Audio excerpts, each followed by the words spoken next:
Today I'm working on some wood siding for my woodshed. Already got some done here.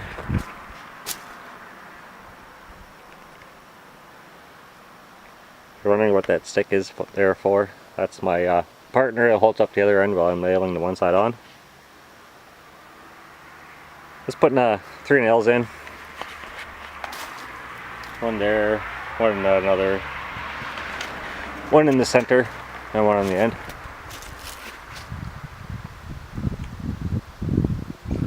It's actually going pretty easy.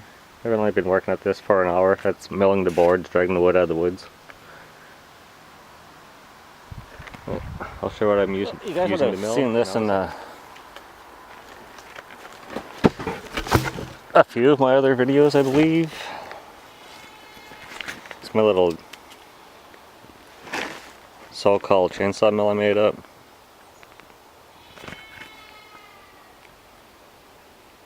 And my first cut I used this board here. I screwed on the top, readjust my depth, clear the screws, mill flats in 3 or 4 of them, then I set it to the depth to cut them. It's about 3/4 of an inch. Once I mill a few more up, I'll show you how I nail them on. It's pretty simple. And since I'm at it, I'm going to do a little review here on probably the most disliked chainsaw in the world. So mine's a Poulan Wood Shark. It's a 33 cc's with a 14-inch blade. And for some reason, I've only seen like 2 other guys on YouTube who actually likes that chainsaw. I have never had a problem with it. Mine's 4 years old now. The handle's cracked because I dropped a tree on it. Just jerry-rigged that up, got that going. I never had a problem with it. I do adjust my carb for different seasons too, so I don't know if that makes a difference. And so I think it was under $70 I paid for the saw when it was on sale. If you compare that to, say, like a Husqvarna or a Stihl or a Steel, however you want to pronounce it, I could buy 4 of these saws for the same price as one of those. And if it's like my neighbor's saw, I'll get 2 years out of one of those. If I calculated that out, for the same price, if I keep buying the same saw for approximately the same price, my Poulan here, I'd get, say, 20 years of wood cutting and milling, because I use the same saw for cutting down trees as I do for my mill. I built my little mini goat barn out of it. I built my mini pole barn. Got about 4/4 wood a year to heat the house. But another 1/2 quarter or so for backyard fires. And there's absolutely nothing I could say bad about that saw.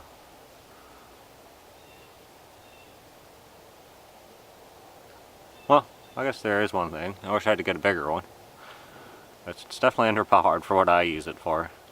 I wouldn't want to be that saw. I don't pamper it.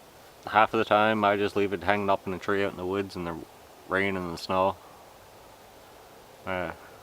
Change the spark plug once a year. That's it. Oh, and make sure my chain's sharp. Talking about that, I'll do another review. I got a Power Fist chainsaw grinder sharpener thingy. I've sharpened probably 30 chains with it now. Not just mine, like mine, I've borrowed my neighbor's chains to sharpen them up. Father-in-law's chains. Everybody said they're nice and sharp. They last a long time. Really easy to use. I think it was Charles L. pointed out in my video where I did my unboxing test that I was pulling the chain the wrong way. That's why I say none of my videos are a how-to, it's a how I do it.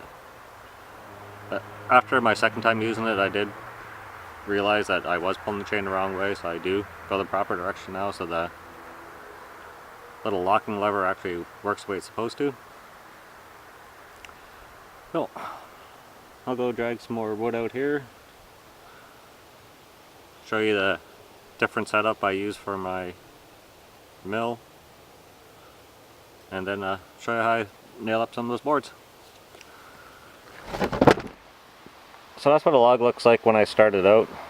It's got my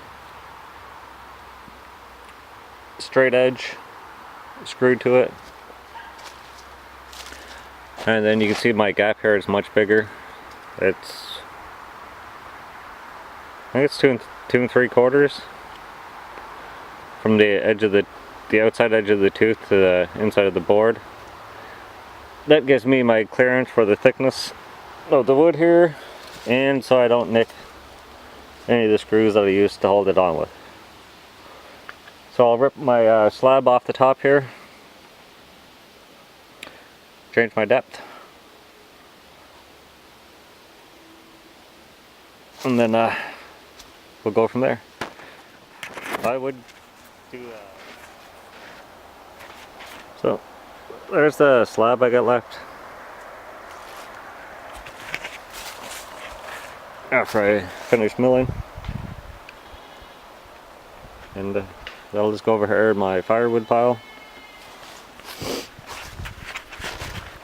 And I've readjusted my depth gauge here back to approximately 3/4 of an inch. You look at it, you notice that I've got my bar offset. Reason for that is when I'm starting, that gives me a flat surface to start before the teeth actually engage the wood, and that helps from getting your end either dipped or bowed like that. I don't know, it's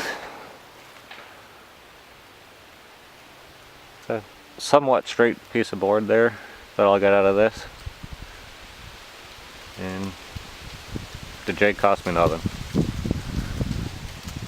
So I'll blow this board up and show you what she looks like when she's done. And so the same chainsaw I used to mill all the wood for the barn here.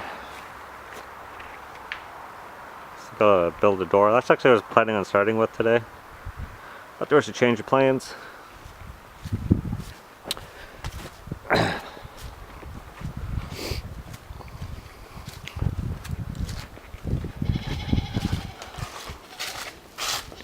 The old goat barn, made with the same chainsaw.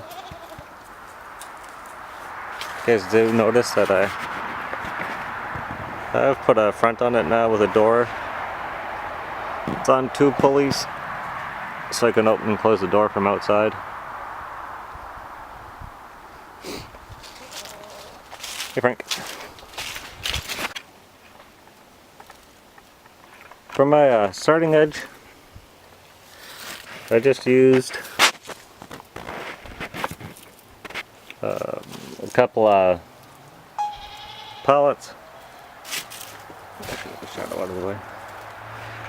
Notched out for the hinge. Then when I'm done, I'm gonna do that, something like that, just to give it more of a finished look at the side, so you don't see all the wood parts sticking out there. I think it'll look pretty good, and if not, it'll be free. Thanks a lot. So once I get the board cut to length, I just put it up just enough to cover the head of the other nail. Then I'll go on the other end and do the same thing, and then drop one in the middle. It doesn't take too long to get it going, and get it going for pretty cheap.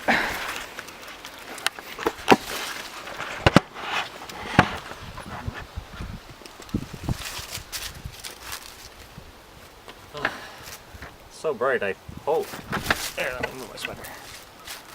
I hope that I'm in frame here. It's hard to tell. But I'd like to say thanks for watching. And I'll keep you guys updated on how long that one grinding disc lasts on that Power Fist chainsaw sharpener. Thanks for watching. Give a like and subscribe. See you guys later. Thanks.